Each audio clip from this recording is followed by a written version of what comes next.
actually have met Nelson Mandela a couple of times. He was a good guy. He was an icon. In what context did you say he might have already be campaigning for ACT? Well, Nelson Mandela was a man who fought governments that wanted to treat people differently by race and did so brutally. In fact, they imprisoned him for about 30 years. I don't think that the New Zealand government is nearly as bad as the South African government in the extent or the violence that the South African government carried out. But there's an unmistakable principle that when a government starts to say you will have a different place in society based on your ethnic background, your ancestry, you're heading for trouble. And basically every area of government policy under Labor has that signature, that you will have a different role, different seat at the table, different rights to be consulted, different government department and healthcare, you name it, there'll be a different role for people based on their ancestry. And I think Nelson Mandela, with all of his principles, would oppose that.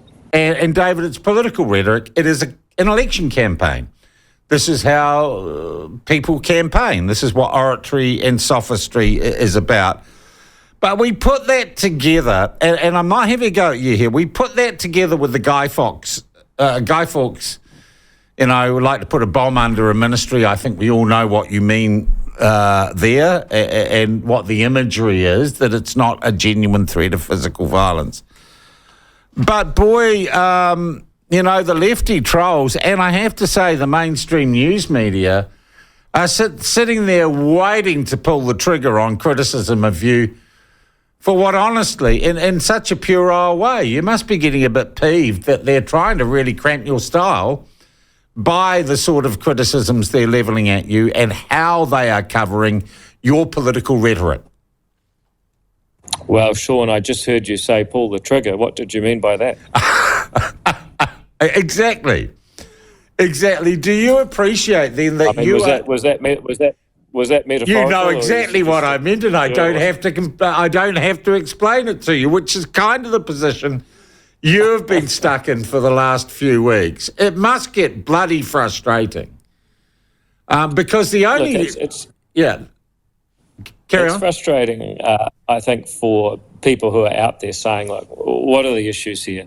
Well, inflation, and that's really a productivity issue.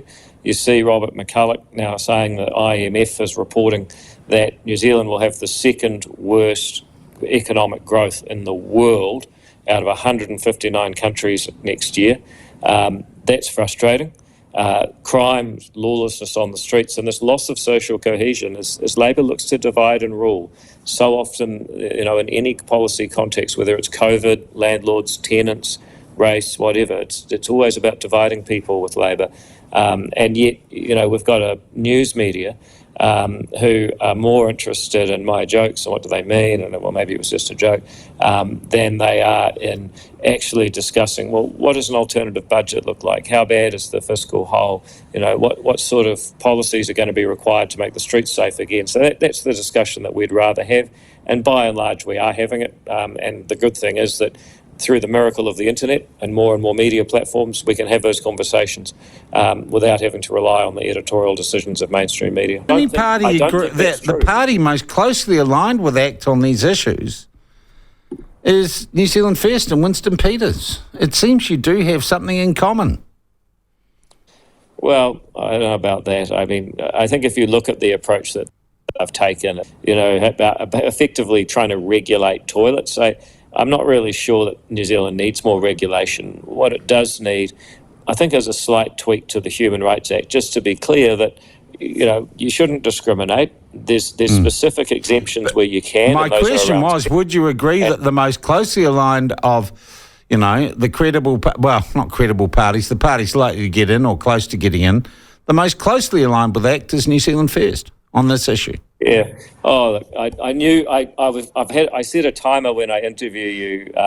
When I'm going to come up with a question you don't want to answer. No. When your New Zealand First fetish will manifest itself. I'm not the one running billboards of them, David, in Auckland. I'm not running full-size billboards of Winston Peters. You are. Well, there you go. I'm the one. I'm just giving people information that you can't be fooled by someone again. All right. Look, I want to ask but another important question. Someone's texted in.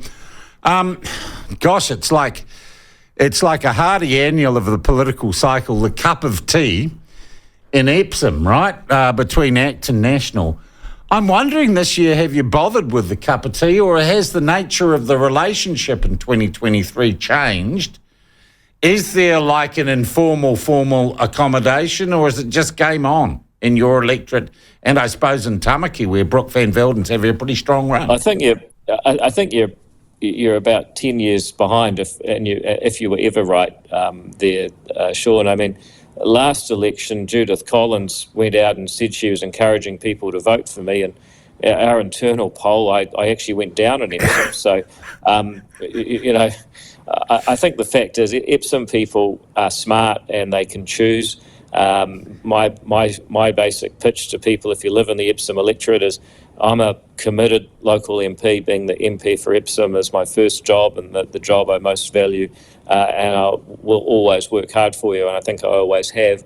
That's the pitch. In the past, it's also been true that with ACT under 5%, then you could strategically vote to get more ACT MPs.